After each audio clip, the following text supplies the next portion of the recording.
നീ കരുതുന്നതുപോലെ നിന്നെ ഒഴിവാക്കുക എന്നത് അവർ പെട്ടെന്നുണ്ടായ പ്രകോപനത്തിലെടുത്ത തീരുമാനമല്ല. നാളുകൾക്ക് മുന്നേ തന്നെ അവർ അതിനുള്ള തയ്യാറെടുപ്പുകൾ തുടങ്ങിക്കഴിഞ്ഞിരുന്നു.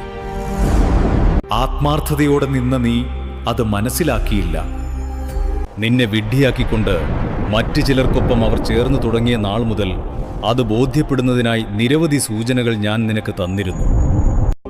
എന്നാൽ സ്നേഹത്തിന്റെ അന്ധത ബാധിച്ച നിനക്ക് അതൊന്നും തിരിച്ചറിയാൻ സാധിച്ചില്ല. നിനക്ക് തെളിവാകുന്ന രീതിയിൽ തന്നെ പല കാര്യങ്ങളും ഞാൻ എത്തിച്ചിരുന്നു. അപ്പോഴൊക്കെയും അവരുടെ വാക്കുകളെ വിശ്വസിക്കാനായിരുന്നു നീ താൽപ്പര്യപ്പെട്ടത്.